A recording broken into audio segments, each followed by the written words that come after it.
What's up, campers? Welcome to episode number 7 of the Campthropology podcast. I feel like it's been a while, but we're back. In this episode, right off the bat, we're going to get into the different styles of camping, kind of like a little poo-poo platter of different styles of camping.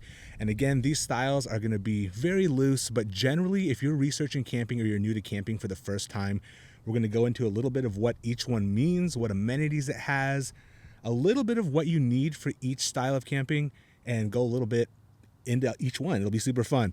But first, as always, the first part of this podcast is going to be a video component, basically just an update of what I've been up to camp-wise and outdoor-wise since the last podcast with, what was the last podcast? That was episode 6 with Cosmic Bloom. So shout out to that. Listen to that. Shout out to Cosmic Bloom. Listen to that one if you get a chance. But I feel like it's been a long time and I've been pretty busy. We've done quite a bit. Let's see. I have my little notes here. Some of the first trips I went on after that were, I went with David from the podcast South of the 8. We did a quick one-nighter at Sibbet's Flat in Cleveland National Forest. That was super fun. We met a couple campers out there. They kind of just rolled up on our campsite. Then we kind of discussed camp etiquette too. We discussed this on a previous podcast a little bit, but basically we saw these two dudes and they rolled up super nice and they came out and hung out with us. We gave them some food. They ended up bringing up their chairs over and it was a super cool experience. But people that aren't used to camping may not be used to that. And this was a first come, first served established campground. So that's kind of expected. It would be a little weird if it was dispersed, but maybe not. I don't know. Maybe it wouldn't be weird. This really depends on how comfortable you are out there camping and how comfortable other people are out there camping as well. But they were super cool and ended up being a good trip. Right before that trip, I went to not Ranch 99, Seafood City, and got a whole bunch of Filipino food. So we made some lumpia, some longanisa in the morning. We just got some like pancit / noodles. It wasn't really pancit, but there was noodles. And like always, I just heated it up when we got there and it was super tasty, super good one-nighter trip. Shout out to David. We got to get that going again. I've been camping with David before, twice actually. I was on his podcast that's linked in my link tree if you're looking for it. Him and Joey before. And it was just a super dope trip to begin with. And actually, I think the next week, or it might have been 2 weeks later, went out with Thavo and Carol back to Sibbet's Flat. I mean, all of us really loved that campground. And it was also super cool. I slept in the Outback both nights. Actually, the night when I went with David, it was super windy. And he was in a tent. And he was even like, whoa, this is like pretty extreme wind.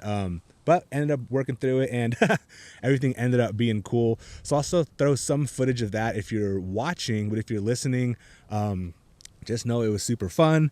And let's see, after that, I actually was trying to go camp in the snow. We had those storms pass through in SoCal and we got snow at Palomar Mountain and I was trying to go up there, and the drive up there, once you get to like 4,800 feet, the snow started coming down. And I mean, I was about to say it was bad.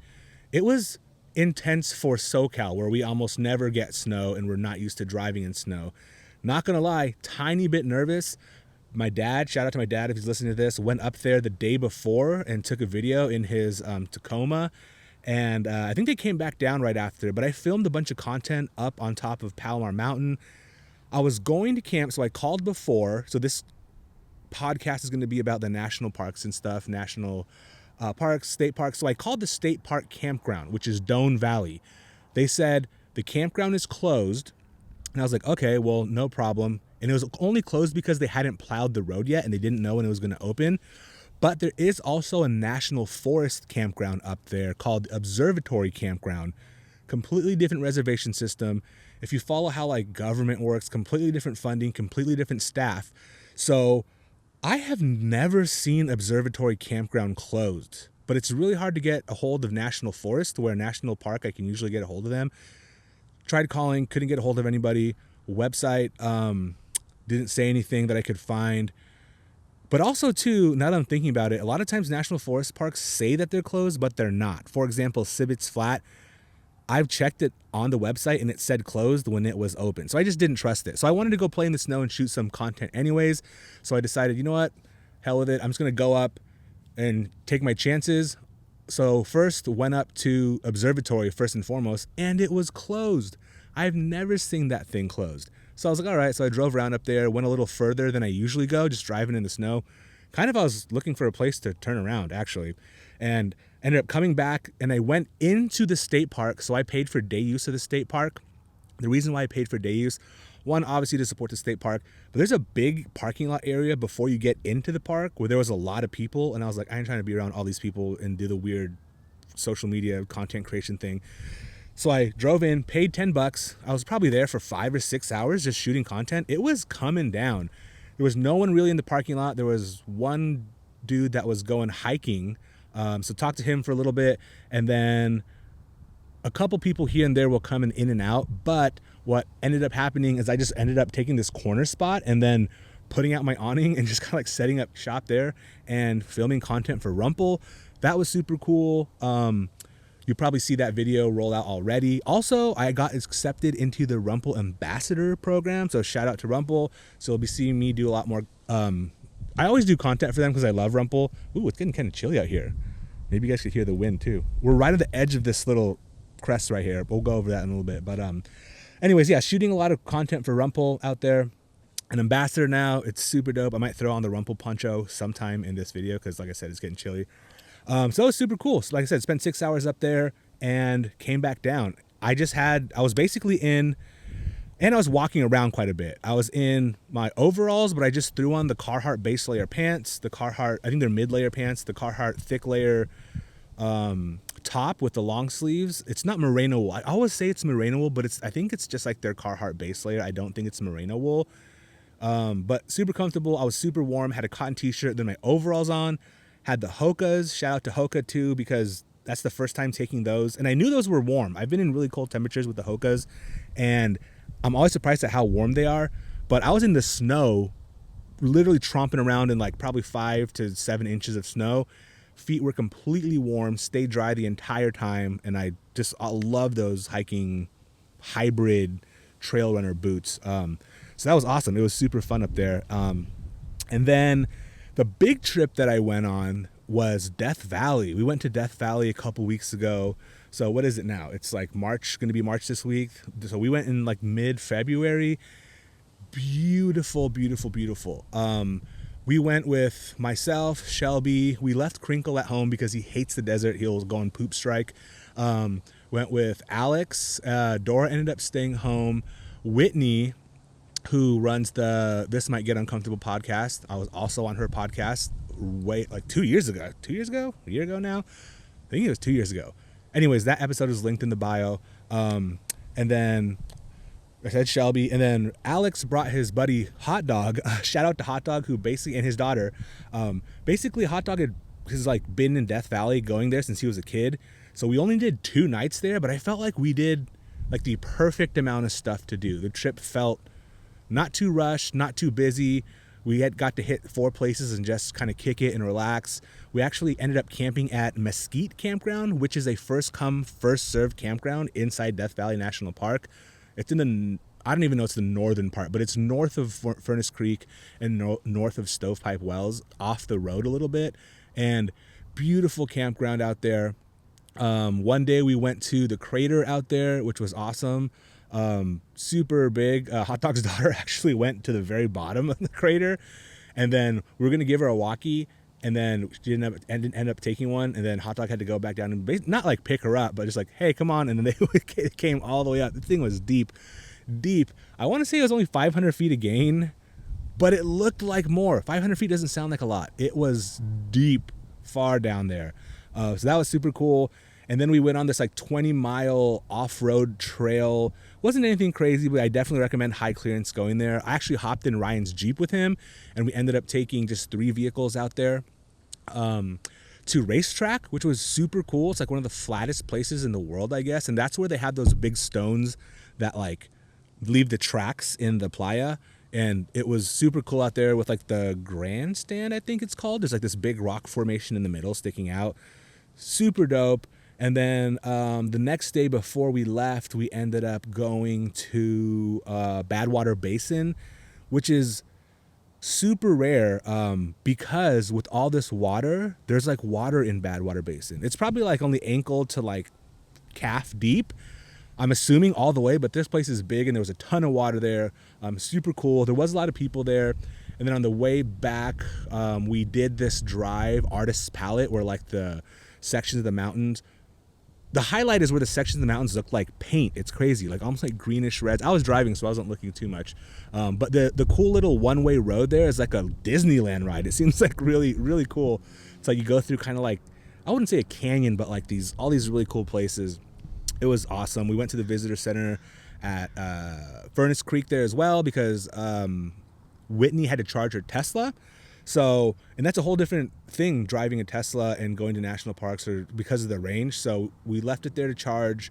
It didn't end up charging. I think the charger like turned off, she said. But we actually found another one on the way back. So when we parted ways, she was still charging her Tesla out there. But super fun trip. Definitely going to go back. I finally, not like I was been trying to get one. Like I knew it was out there, but the National Parks Pass. So it's $30 to get into the park, but if you just pay $80 and get the National Parks Pass, it's good for the month that you bought it for an entire year. Then you can get into all the national parks. So I'm hoping to go to Joshua Tree more, Yosemite, and really utilize that. Cheers, everyone. I'll do an official cheers. This is just sparkling water. We'll do an official cheers in a little bit. But I got here the helicopter behind me, above me. Yeah, because we're actually really close to a city right now at this campground. So Death Valley. Yeah, super cool. I hope to get to some national parks more this year and utilize that pass, but it was an excellent experience. Hot Dog was a perfect person to go with because he also knew how long it was going to take to get places and like kind of like how long we wanted to chill. So we kind of planned what we were going to do the night before, and Hot Dog was like, yeah, it's going to take basically this long to get to here, and then we can hang out there for a little bit, come back, eat lunch here, this and this and that. But so like the off-road trail was like 20 miles, but it took us like an hour because it's not like horrible, but it's a little washboardy, a little washed out. Super fun going in Ryan's Jeep. That was super, super dope. Shout out to Ryan Arby for letting me be a passenger princess on the way there. And it's been, it was super dope. And then what other big news do I have? Oh, so I don't think I mentioned this at all in the podcast before because this has happened since then. The Wild Journey reached out to me. So a while ago, it wasn't my video, it was somebody else's video, but I responded to it, where that camp kitchen went viral. This like modular camp kitchen that like expands and folds out and fits in like this small box, no bigger than like a 45-liter cooler really, and about the same weight. I think it's like 55 pounds fully loaded when I have all the stuff in it, maybe 60, but super compact. It's actually what the camera is on right now. I'm actually recording on top of the table part. I don't have the kitchen drawn out, but it's just using it as a table, and it's extremely sturdy. Like, I love this thing. I'm gonna put some content on it. Full disclaimer, they did send it to me. I just had to pay for shipping, and then they did give me an affiliate link that I'm gonna earn commissions on if people end up wanting to buy it. I think right now, usually it's weird when companies are weird when they mention prices, but as of right now, which is March-ish, end of February 2024, they're selling it for about $740 shipped to the US. Excuse me. And now it did take a month to get here. So I was like, dang, maybe I got scammed. That's why I keep joking like I got scammed. Obviously I didn't. They ended up sending it to me. But the weird thing was, I asked them for a tracking number, and they sent me a tracking number, but the tracking number never updated. So basically I was like, oh, maybe they haven't shipped yet. And then one day, about a month later, a little less than a month, it just like appeared. So I was like, sweet, I got it. And so far I love it. I'm going to put this thing through the ringer. Nothing but good things to say about it so far. It seems super well built. Everything's stainless on it. It comes with a bunch of different stuff. I'm going to have a YouTube video on that eventually. Probably the time you listen to this, hopefully it's out. But I will be launching a quick TikTok video on it today after the podcast. And so I've been super interested in using this thing. This is the second trip out with it. The first trip we made some dumplings. It comes with a steamer, so we made like some shopao, some dumplings. I did like a yakisoba stir fry. It was super legit, super fun. So that was last week, and that was at Dixon Lake in Escondido, and we are at Dixon Lake in Escondido right now recording the podcast. It's really cool here because I can go live too because there's service. So that's something that you're going to notice. You might see a couple houses behind me, and if I pan this way, I'll put a shot in the video. Literally the entire city of Escondido is behind me. So this is a cool campground because it's close. There's service for this type of camp vibe. Like literally I'm going to be home in like 30 minutes tomorrow.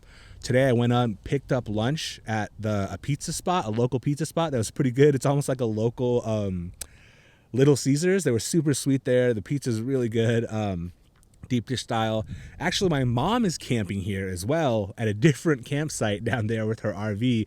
So I brought my mom, had lunch with her, and then came up to this spot because last night I was at a different spot and I was like, dude, this city view is like super cool.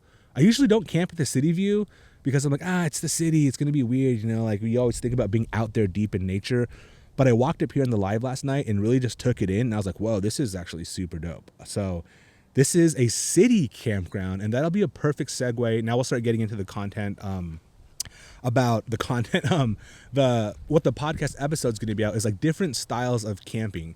And I'll try to make it quick, but still in depth, and try to cover all different styles. I'm going to go from the most glamping to basically backpacking. And I'll go into a little bit more of car camping because obviously that's my expertise, but I'll go from like, I don't want to say less outdoorsy, but like, because some people even consider going to the mountains in a cabin camping. I'm not here to like police the definition of camping. As long as you're out there, that's the important thing, like I always say. But let's kind of start with like cabin camping, I guess, or like glamping.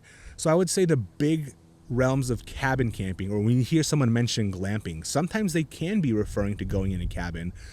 I've noticed that a lot of like Airbnbs now have like this experience where you go and it's basically, it can be like a shipping container style. Sometimes it's made out of wood, but it's basically like a cabin. Sometimes there's electricity, sometimes there's a flush toilet, sometimes there's not.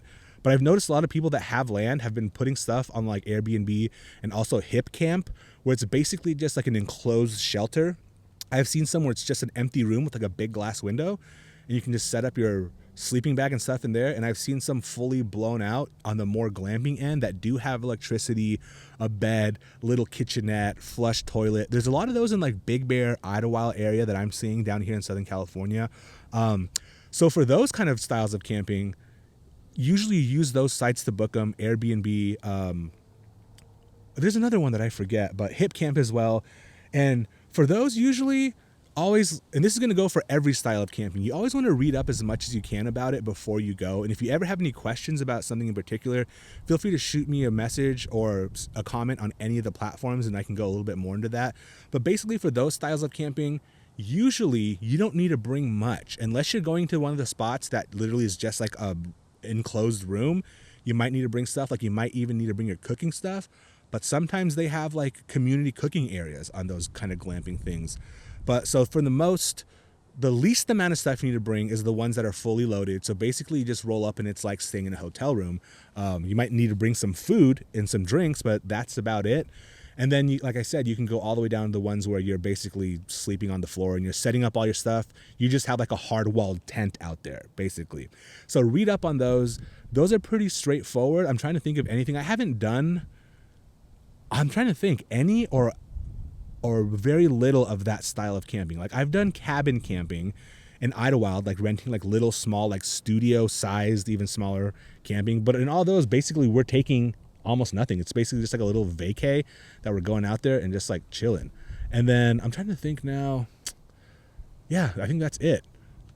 So that's like glamping. Sometimes they do have yurts too. Like I know in Julian, there's a couple spaces that have yurts where basically it's a canvas tent. There usually is a bed in there. They usually have a space heater, running water, and flush toilets. A lot of times in the yurts, there's not a flush toilet in the yurt, but there is like a communal one around somewhere, like a public restroom, something like that.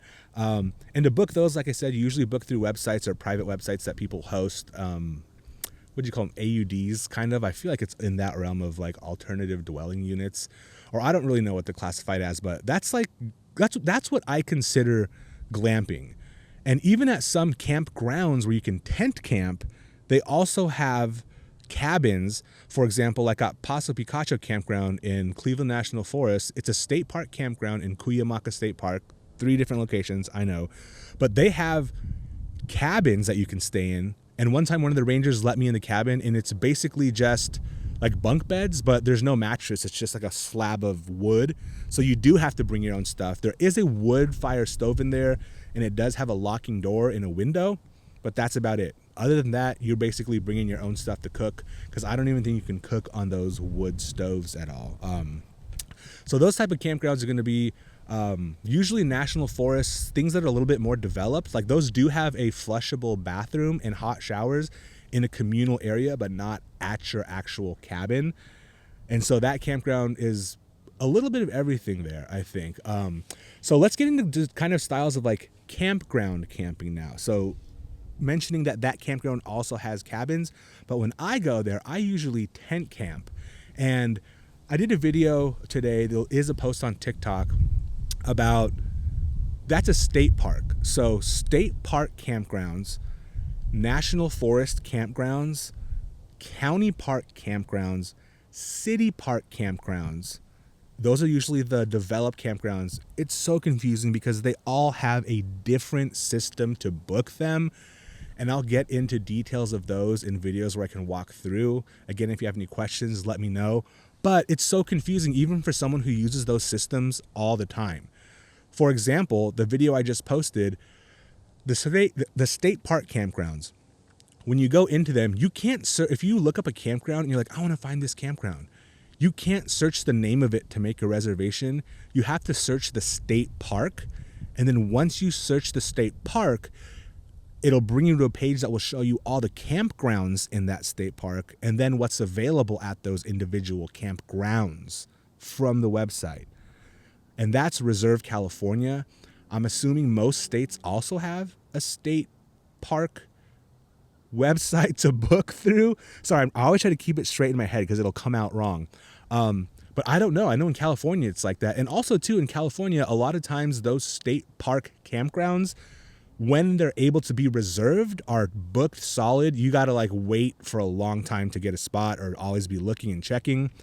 But the video that I did, as a lot of people don't know this, during off season, if you try to go through that whole process I just described, it's going to say 0 sites available.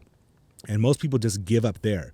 But if you actually click on the campground and it is open, in each campsite where the dates that are available or unavailable, it's going to have a little purple walking person. And that purple walking person means that the campground is open, but for walk up or first come, first served camping.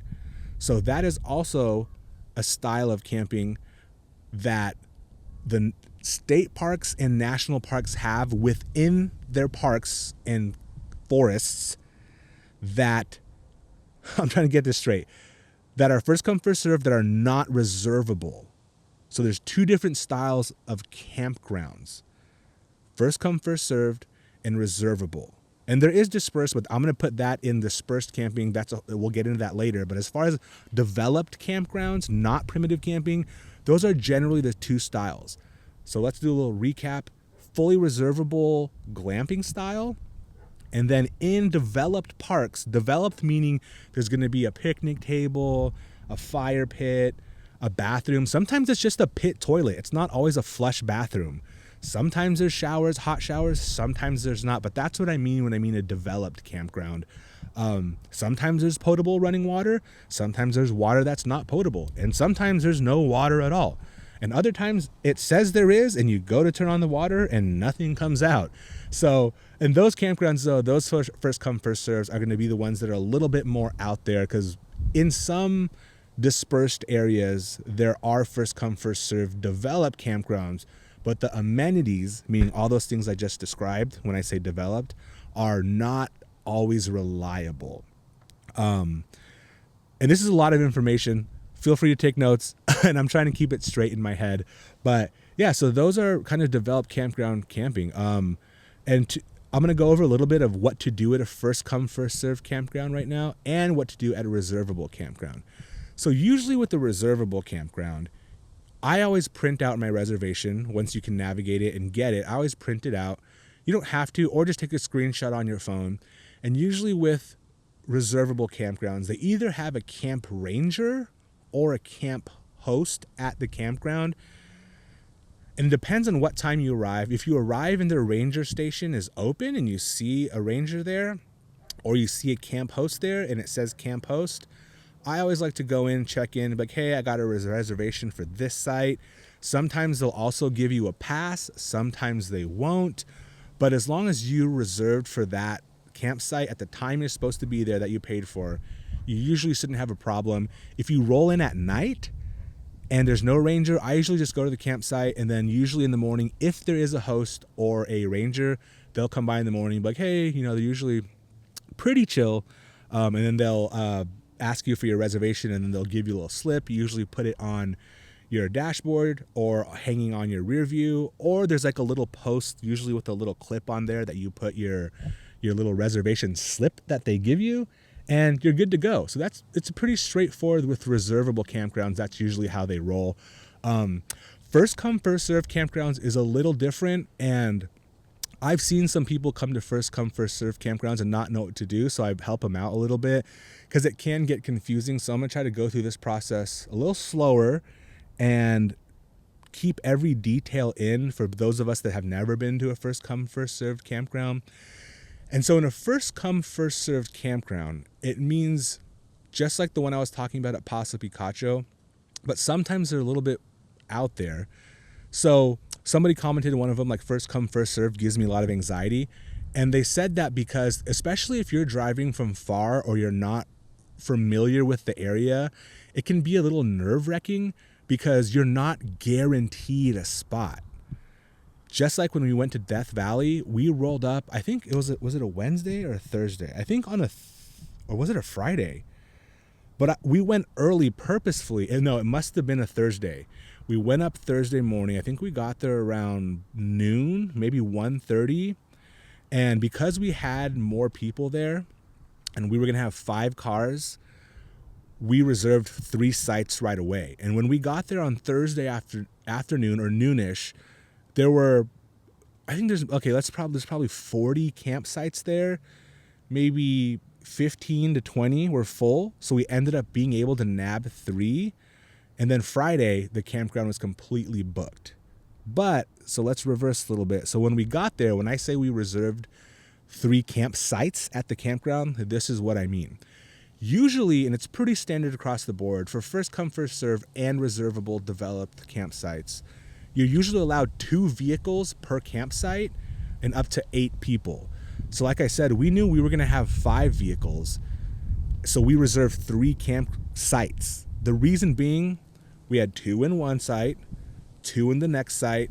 And honestly, we put a third on the second campsite, but we had the third on the second campsite, so campsite number 2, but we had campsite number 3 open. And what we were going to do is give it away if the ranger didn't come by or didn't hassle us. Well, he didn't hassle us, but came by. The ranger ended up coming by that night. He saw that we had 5 cars at 2 campgrounds, meaning we were over the car limit, the vehicle limit. He was super nice again, but he was like a little confused because we got 2 campsites right next to each other, and he was trying to like see where the camp divide line. And I was like, oh, we're actually a big group. What's the limit of vehicles per campsite? Because it didn't say at the drive-in self-serve kiosk. And he's like, oh, it's 2. You're going to need to move one. And sometimes campsites do have vehicle overflow. That's like a short walk from the campground. I didn't know if this one did. We decided to get 3. So what I told the ranger, I was like, oh yeah, that's what I figured. So we actually reserved the campground right across the path from our site too. And I asked him, I was like, since we paid for all 3, is it cool if we just leave the vehicle here? I mean, it wasn't bothering anybody. There was plenty of space, but I understand his job isn't to enforce the rules. So he's like, unfortunately, no, you're going to have to move one of the vehicles to the other campsite. So we were like, all right, cool, no problem. Whitney has a Tesla and she was sleeping in a tent. So she just moved her Tesla right across the way and we were good to go. But that campsite now was empty, basically, just with the Tesla there. So on Friday when it was full, a bunch of people were circling around. I don't even know how we picked which person, but someone went around like 3 times. So we flagged him down and we're like, hey, if you guys are looking for a campsite, they're like, yes, we are. We're like, we just have the car there. You're welcome to stay at that site. It could be completely yours. We might just pop over the car every now and then to get some stuff. And they were like super grateful. So it was super cool to be able to give them a spot when they were looking. Because if not, that's Mesquite Campground in Death Valley, Mesquite Springs. That's pretty deep out there. I don't know where they would drive to the next campground to camp if they needed to. So I'm pretty sure they were super grateful. But so that's what we ended up doing there. And so, again, apologize, I'm backtracking. We'll go to how to book a first come, first serve campsite. Basically, you're going to roll up to a campsite, and some spots are going to be taken and some spots are not going to be taken. And usually at the beginning of the campground, there's a kiosk. They call it an Iron Ranger, but at national parks, they have a digital Ranger now, which takes credit card. But usually there's an Iron Ranger, meaning it's an iron box, usually with a little envelope box there, and then a little slit that says pay here or something. So what you want to do is get to the campground, find that area, take a little slip, and this little slip is going to be like a little envelope, and it's going to have like your name, your license plate number, I think your zip code and make and model of your car, and it's going to have the pricing on there, or it might have the pricing on a sign right next to there. And so what you're going to do is take that envelope, drive around the campground, and if you find a spot that there's no one there and there's no little other part of the envelope that you rip off, there's no slip on the post, that campsite is fair game. So what I like to do is if we find a spot where there's no one there, meaning no stuff, no people, no vehicle, and on the post that has the campsite number, there's no slip there, I'll take out a cooler, a chair, something, and place it on the table, or you can park your vehicle there. There's two different ways. Usually if it's far, meaning the beginning of the campground is far, I'll just put my cooler there. But if it's close, and it's usually close enough to walk, we'll just park the vehicle. If someone's with me, they'll start setting up. Then I'll take that envelope that I said to grab from the beginning. So we got the envelope, we got our site that's available, write the site number, put the appropriate amount of money per night in there, and all the information. You're going to rip off the tab, and this tab is going to go on your dashboard. And then on the other part of the envelope that you ripped off from the tab, you're going to put the money in there. That's going to be a receipt. They're going to have matching numbers. Take that and deposit it into the Iron Ranger for the number of nights that you want to stay there. Now, that being said, you're basically good to go. If you decide to leave your campsite with your vehicle, or even like take everything with you and leave, you can take that tab from your rearview mirror and put it on the post, meaning there's usually a literal post, usually with a little clippy, to clip a little slip to. Take that from your rearview mirror and put it in there, because that's going to have your paid dates, meaning if you're here the 1st through the 3rd, it's going to say 1st through the 3rd. And when you leave the campsite or the campground and go away and you plan to come back, put that on the post, and that's basically going to reserve your spot. So if someone comes and they're like, oh, no one's there, they drive up, but then they see the post and it says you're supposed to be out on the 3rd, but it's the 2nd and you're in town, that's going to tell them I have reserved this spot for until X amount of nights. So that's kind of the etiquette for first come, first served camping. And that's with the Iron Ranger. Now a lot of campgrounds, especially at the national parks, like I was surprised at Death Valley they had one, and the ranger said it was acting up. They have a digital ranger. I call it a digital ranger. I don't know if people call it something else. Basically, it takes your credit card, and it's the same exact process that I saw, but something that I've noticed with the 3 digital rangers that I've used, it doesn't ask you for the actual campsite. It usually just asks you for the date, the number of night, and it's going to print the dates, the appropriate dates on there. So you don't really have to go to your campsite, because you can take any campsite that's available and then put the slip when you get there, if that makes sense. So, and you just basically put your credit card in there, and they don't even take cash. So that's something to consider. A lot of times I got so used to carrying cash, and obviously I always have my card on me. I don't think they take Apple Pay or anything yet, but that's the process for first come, first served camping for basically any national park. Even, like I said, some other dispersed or public lands also have first come, first served camping in that style. So that's our next style we just covered. And in that, I feel like I'm talking a lot. Let's do an official cheers and take in this view. Looks like the sun probably has, I'm gonna do the finger trip. 1, maybe 2.5 hours, 2 hours and 20 minutes. Cheers, everyone. I may put this video on TikTok, the long form, so that's why I have the in the live we coined this. This is the camping paper bag. You're just gonna wrap your gold top sparkling water in a paper towel. So cheers, everyone. A little bit of drinking ASMR. Oh, that hits. That hits. That's good. That's good. And the sun feels super good because, like I said, it was getting a little chilly out there. But so yeah, basically that's first come, first served camping in a nutshell. I'm trying to think if there's anything I forgot.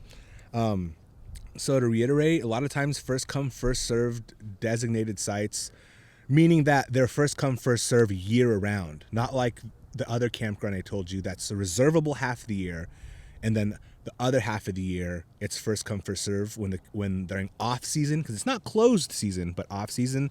But some campgrounds are dedicated first come, first served year round, and most of the time first come, first served campgrounds, usually they have a pit toilet. 90% of the ones that I've been to have a pit toilet that are designated first come, first served year round. The one in Death Valley actually had a nice flush bathroom, and they had like a sink washing area. So that was really cool. Always nice for that. And they had trash too. First come, first served campsites usually do have some type of those amenities, because when you're paying for the campsite, when you're paying for the campsite, you're also, that's like part of the upkeep of that is people coming to change the trash, check the bathrooms, and things like that. So usually the more expensive the campground is per night, the better amenities that are going to be there. It's like there's some that we go into Sequoia that are pit toilets that are pretty smelly, but camping there's like what, $12. I've even been to some first come first served campgrounds that are $6, and the whole time I'm there I don't see anybody change. There are trash cans there, so people do change them, but sometimes I was there for like 3 or 4 days and I didn't see anybody. And it's a $6 campground. The bathrooms were super smelly, spiders. In that case I basically use my dispersed camping setup, because pit toilets really freak me out. I've gotten a lot better with them, but pit toilets freak me out. I don't know if does they freak anybody else out.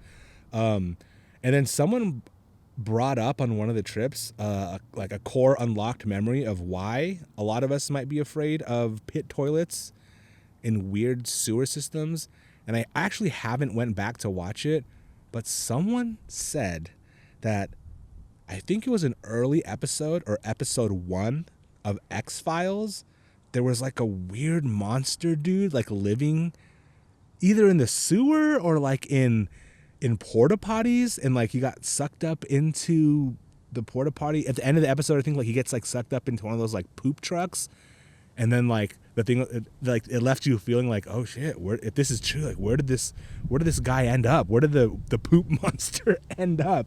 So I feel like that's why I have a fear and an uneasiness when it comes to pit toilets.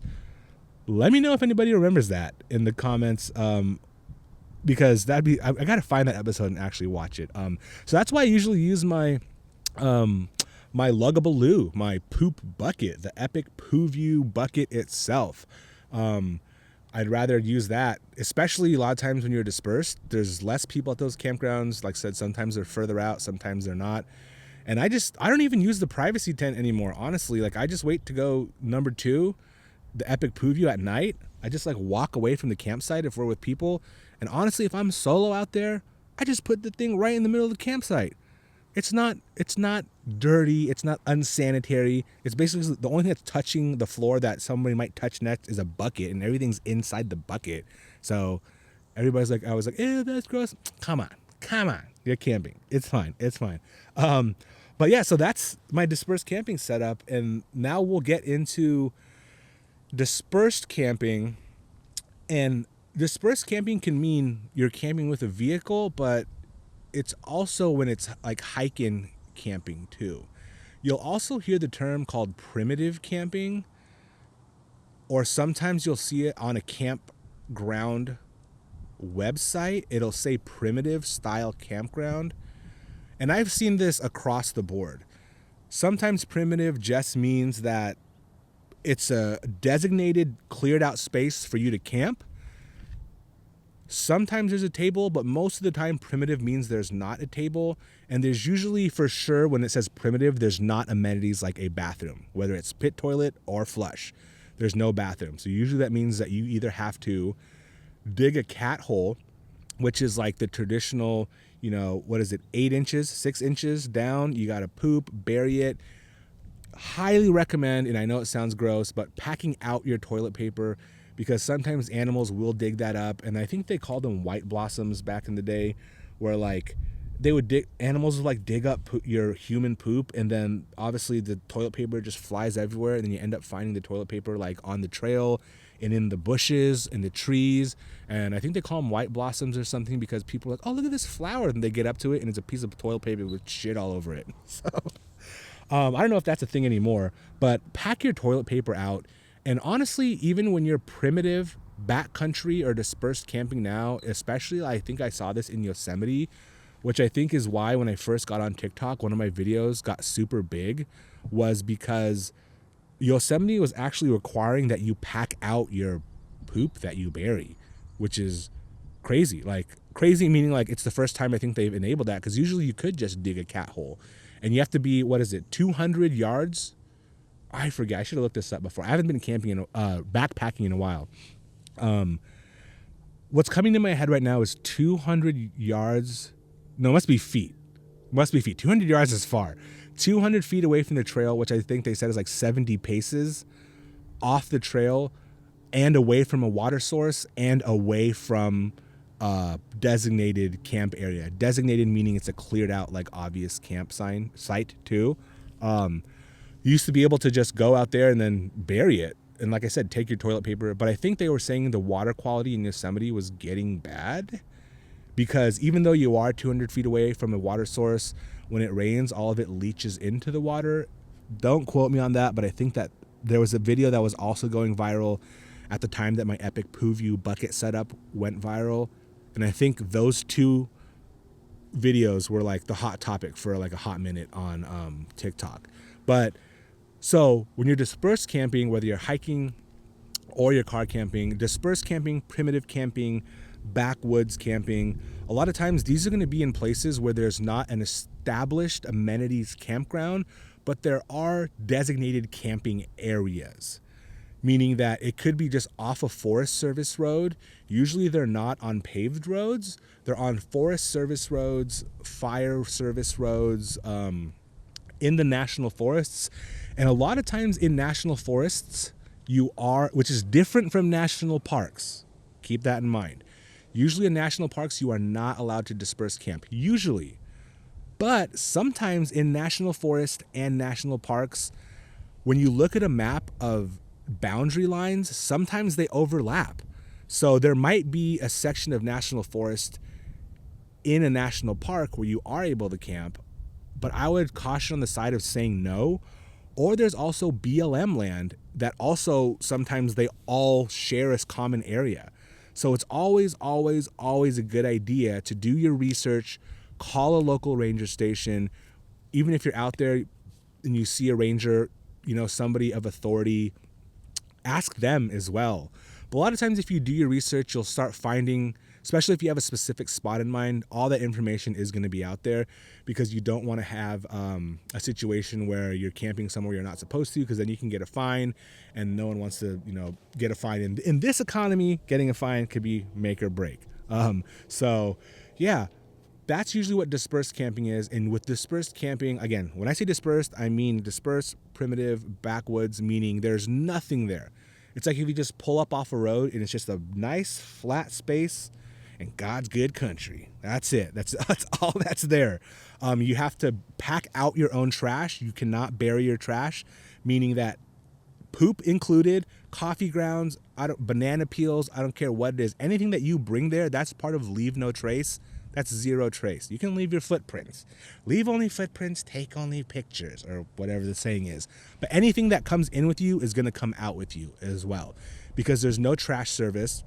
There's usually no running water, so you have to bring drinking water and also bring water if you're going to wash dishes or anything like that. Bring that stuff. I just saw a video too, when you properly wash your dishes and let's say you have food scraps in there, you're not supposed to throw the food scraps out with the water. You're supposed to strain out all your food scraps before you walk 200 feet from the campground and disperse your water. Because you don't want the animals, our goal is just to not leave any trace, period. It should be as simple as that.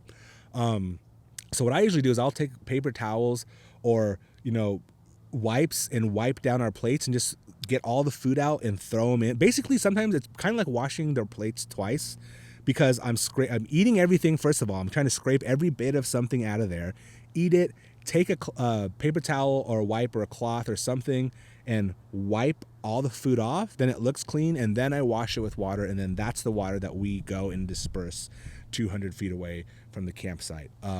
So yeah, you're taking everything out. There usually is so there's not even tables, things that you don't think of. If you're used to camping at campgrounds, when you're dispersed camping, usually not a table. Another huge topic, there's usually not a fire pit. And honestly, in California, you are not allowed to build a campfire on the ground, period. Or have a fire at all for that matter. So there are some areas like in Bureau of Land Management, BLM land, where you can have a wood fire, but it cannot be touching the ground. Obviously it's not floating, but meaning that the container that it's in cannot be on the ground, so it has to be propped up. So just like that, I had the Snow Peak, what is it called? Takibi fire pit, meaning it's basically a fold out system, and it's like a fire pit is sitting on a tripod. And the reason for that is if it's on the ground, it's going to leave a burn mark, even if it is in a container. And then those burn marks, guess what? You just left a trace. And if everybody starts doing that, it's going to be burn marks all over the freaking floor. Now, you're going to be like, well, Roland, we went out to somewhere and we saw a stone pit where there was fire in there. Yes, a lot of people don't follow the rules. But if you're in our community and we're rule followers, I'm going to say it straight up. One is a safety thing. Two, I was reading an article that says it takes a long time for a deep burn mark to actually go away, or literally long.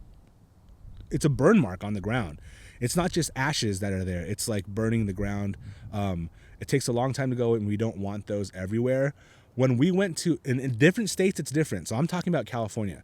So for example, when we went to Arizona, Wild West out there. You could open carry and not wear your helmet riding down the freaking road, which is dope. I'm like, dude, I might move to Arizona. But they are allowed to have camp fires, like a stone, meaning a bunch of big rocks in a circle, campfire in the middle out there. Considering where we were at least, there was a lot less vegetation. In California, just like at this campground, you're not allowed to have wood fires. There's a fire pit right next to me, but you can't have a wood fire, because I can literally probably throw a rock down that hill and hit a house. I'm that close to camping. So in California, for sure, always be extremely diligent of following the camp rules. One of the reasons why I bought that Ignic gas fire pit, which is also raised above, so that's in California too. Like I said, it can't be on the ground. A gas fire also has to be, I think 4 inches just to be safe, off the ground. So the Ignic fire pit is raised already. And usually when there's a fire ban, and this is for dispersed, but a lot of times state park and national forest campgrounds, there's different rules. But for dispersed, and what I mean, let me get into that in a second. But for dispersed, obviously, whatever national forest BLM area you're in, always look up the fire restrictions before you go. A lot of times if you're headed out on a trail, they'll have that posted before you even get onto the trail. So take heed of those signs. Also, to be extra safe, look on the website and call a local ranger station where you're going. Always, just to be sure, because you don't want to get fined. And I think it could be jail time too. I want to say it's 5 or 10K fine plus jail time. Obviously you don't want that, but the bigger thing is we don't want to start any type of accidental forest fire out there.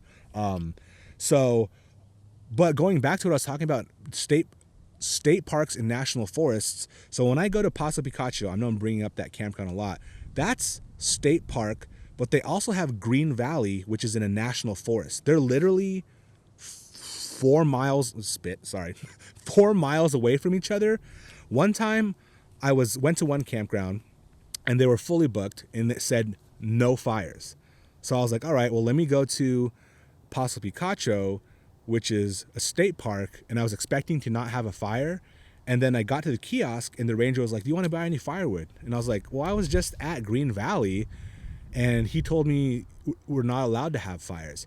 And he explained to me, and it finally made sense because I knew that for a while. Sometimes it's different.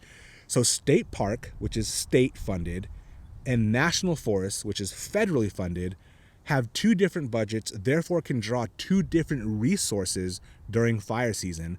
So if a state park fire happens somewhere else and they have to send their fire crew to help fight that state fire, meaning the home venue where those firefighters came from, they shut down having campfires because if there is one, all their resources and teams are fighting the other fire.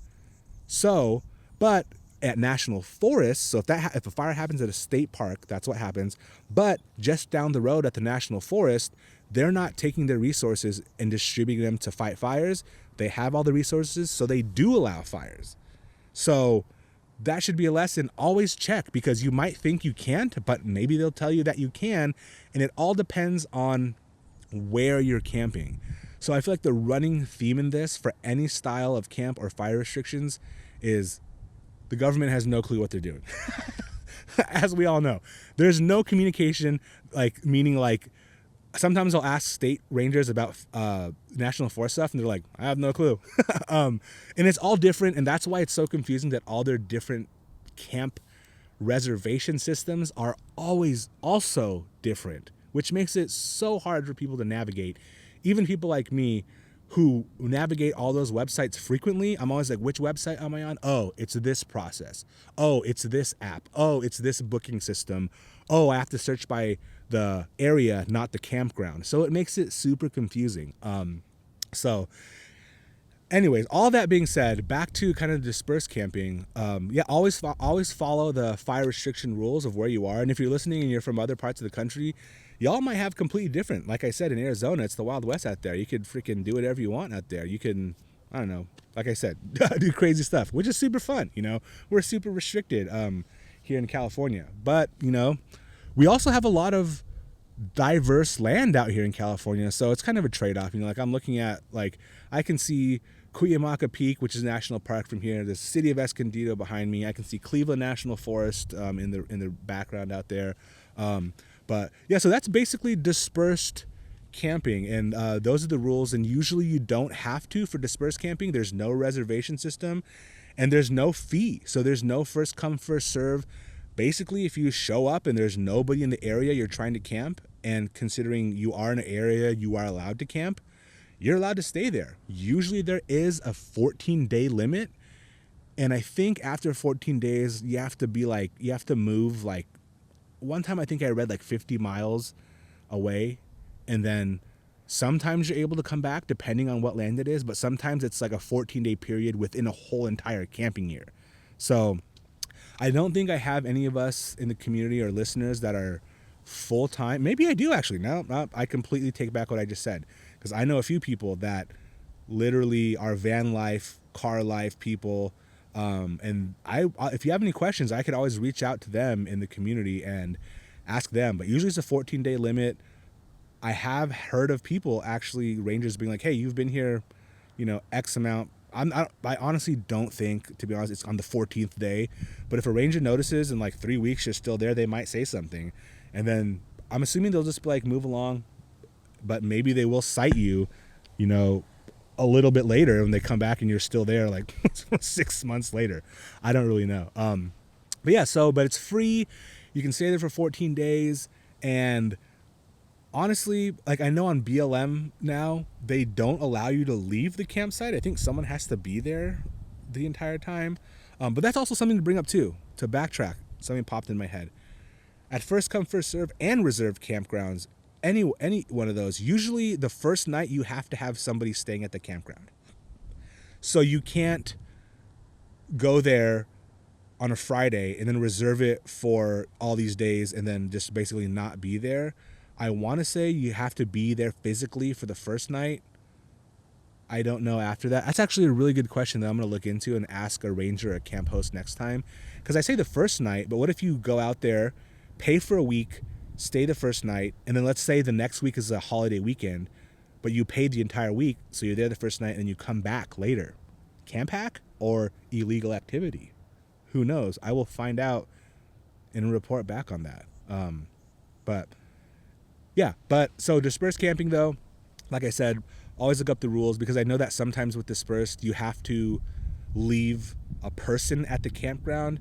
And I think because a lot of the desert spots, people would pull up, set up a base camp and just like take off on like OHV vehicles and not come back for a while.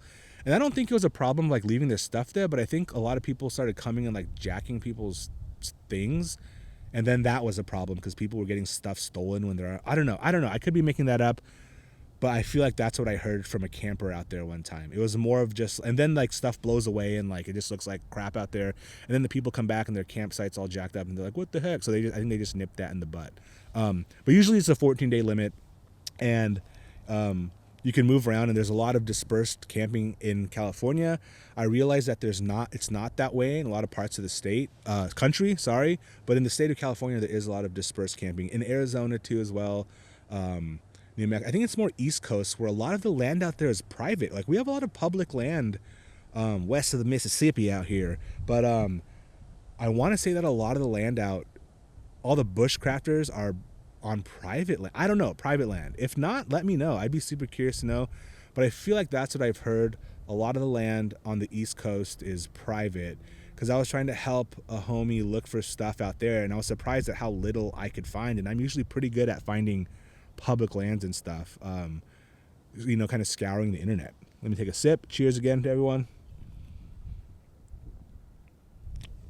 But yeah, so now we're going into kind of the last form of camping before we close out the podcast. I think we've been going for almost an hour. So dispersed camping is also in primitive camping, you're going to hear this term thrown around also when you're backpacking.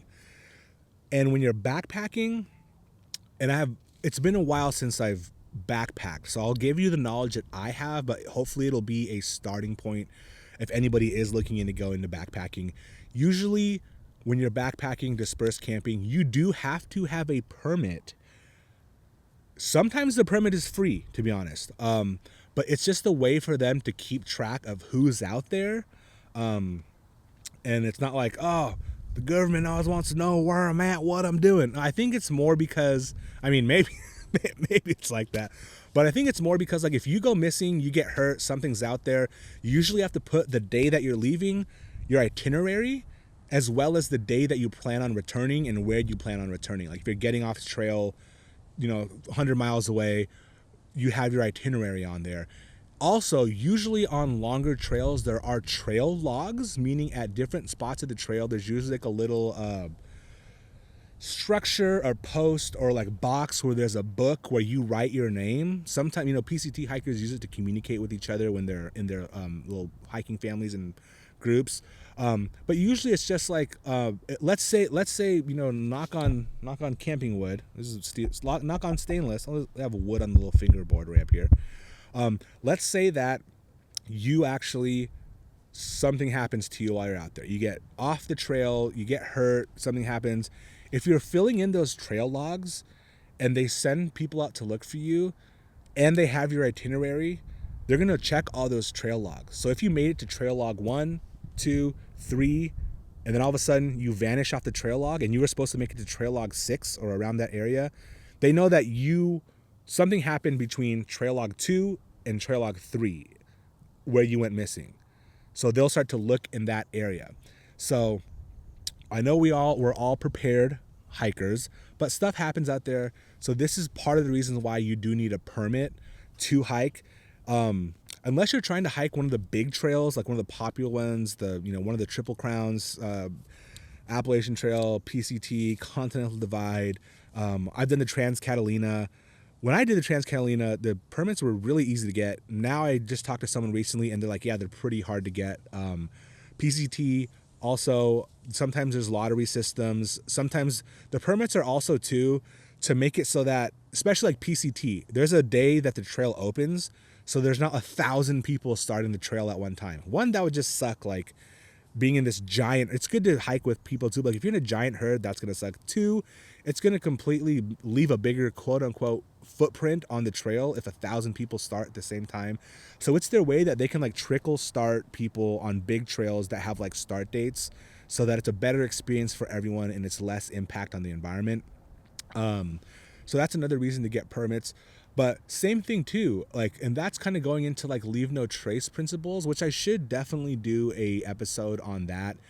Everybody knows kind of like, not everybody, I shouldn't say that. I always make assumptions because I feel like I'm plugged into the outdoor scene. But leave no trace is basically a set of principles that outdoors people follow that allows you to keep our areas pristine and as nice as we possibly can, so they're not trashed, so they're not, overrun, so they're not over trampled. Because leave no trace is also one of the things that, well, sometimes when I'm telling people that aren't outdoorsy or that go outdoorsy, that term like irks me sometimes. People that don't spend a lot of time going outdoors, whatever, outdoorsy, is like, when you're hiking out there, let's say you're backpacking, same thing if you're car camping. You're really only allowed to camp on areas that there has been a previous camper or campers there.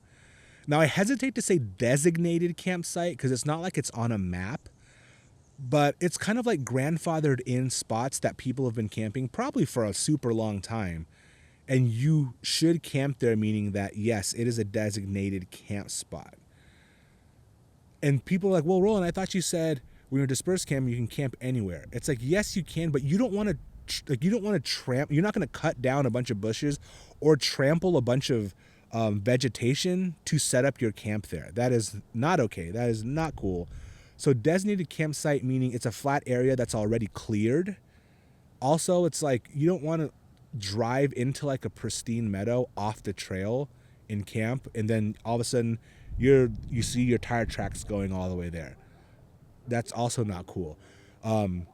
But sometimes it is hard, like especially after rain, because I've been to campsites too, where I'm like, I'm positive this is a designated, again, using that term, saying I've camped here before, I've seen people camping here before, it's a cleared out area, but it recently rained and there's like growth all around it. So that can be kind of confusing. I think that's only happened to me once, but usually it's pretty clear, it's pretty obvious areas that have not been camped in before. And now I know we're talking about backpacking. It's the same thing. When even though it's just one tent, or even if you're cowboy camping, it's just me sleeping here. You want to go to places where it's obvious that people use that area meaning that like immediate area to camp. You don't want to be making new campsites all along the trail, because if everybody did that, then a huge buffer zone following trails, off-road and hiking are just going to be like just trampled, not trashed. Even if you are taking your trash with you, you're trampling those areas. So we don't want to be doing that. But so back to permits. Yeah. So when you are dispersed camping, backpacking, you do need a permit. And usually a permit, it depends. I honestly, when I was training for the PCT, I would do just one-nighters. If you're going to be doing an overnight, for sure, try to get a permit if they're available. Some places don't require them though. But I would always ask the ranger, and even if not, like, hey, I would be surprised if not, but I have heard of it for overnight backpacking trips. Whoa, this is a freaking falcon or a buzzard riding the thermal over there. Cool. Sorry, sidetrack. Anyways, but even if you are doing one night, definitely that's kind of like to tell someone where you are too. That's part of the safety when camping too. I'll have a whole episode on camp safety and stuff, but try to get a permit so that people know where you are. Obviously tell your loved ones where you are, or people, your friends, someone you can rely on and trust, but also so that Forest Service knows that you're out there too. Also too, it's good to check in, because let's say something's in the area. Let's say there's bear sightings, mountain lion sightings, that campsite where you plan to camp is infested with rattlesnakes. Those are things that you should know. So that will also give you a chance to check in with them and kind of round out some of those rough edges that you could potentially run into when you're out there camping. But yeah, that's a quick run through of all the styles of camping. I'm trying to think if I missed anything. I probably did. Like literally every episode could just go on forever, but that's cool because eventually we will have all these episodes on camping. And in this podcast, if you go to Spotify, honestly, the only place where I check the comments and stuff or the feedback, I can't remember what it's like on Spotify, is Spotify. So I'll put something on there where you can ask questions for this episode, and maybe I'll start doing recaps, because I feel like sometimes I do go back and answer questions, but I want to get more consistent directly answering the questions y'all have when it comes to an episode. So the episodes will be broken into like a recap of what I've been doing, recap of the last episode where I'll answer questions, and then getting into the nitty gritty of the podcast. But yeah, we'll close out now. I'm gonna hop off the podcast, probably eat some food. Like I said, I'm really close right here to the city, so I just went down into town. Like I said, got some pizza, so I'm gonna eat a piece of pizza. I don't even think I'm gonna heat it up.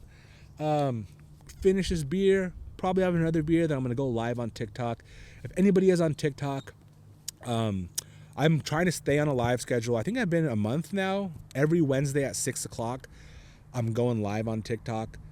Sometimes I'm out camping, sometimes I'm not, but I'm gonna try to be live regardless because I feel like it's just so much fun. And the little group that we have, we probably got a group of like 15 to 20 strong that come onto the lives, and it's just cool. We just we drink a brew, we chit chat, talk about stuff, and then sometimes like whatever's happening, the live, there'll be a lot of people in there, and then it gets crazy. I don't know, it's super fun. But also shout out to everyone, all my new followers on Instagram as well. So I had a video about the Strawberry River. I'm always hesitant to say different stuff. I had a video viral that was talking about some, what would you call it? I don't know how to say it. Portobellas, and it just went viral. So all the psychonauts that are following me now, that's more than half of my following. So now my following on Instagram is like half the solidly built outdoor people. And then I say psychonauts, I hope that nobody takes offense to that. I feel like that's an endearing term to me, but that's the other half of the following. So welcome everybody from there. I'll roll out content geared towards that too, because it is part of, as you guys know, my content is everywhere. Camptropology is just like an ethnography of my life. It just so happens the majority of my life I do stuff outdoors. I do fingerboard stuff, music, poetry, art, artsy fartsy, whatever, beer, coffee, a little bit of everything. All of you listen to the podcast know that, and I appreciate everyone that have been here for a while, all the OGs, so much. I feel like we're all probably the same. Like, I haven't met, the craziest thing is I've met a lot of y'all from the internet, and everybody's been super chill. Like, everybody's been like, oh, dude, homies that I would camp with anytime, all the time. It's been an extremely fun journey. So excited for where it's going. Thank you all for tuning into episode 7. I don't know where episode 8 is going to lead us, but I'm sure it'll be fun. I'll probably have a guest on. I have a couple people lined up. It's just a matter of scheduling sometimes, or we might just do a solo episode. We'll see. All right, everyone. Thank you for tuning in. We'll see you on the next episode or somewhere on the internets of social media. Until next time, remember to keep it safe, keep it clean, and keep y'all selves informed. Cheers, everyone.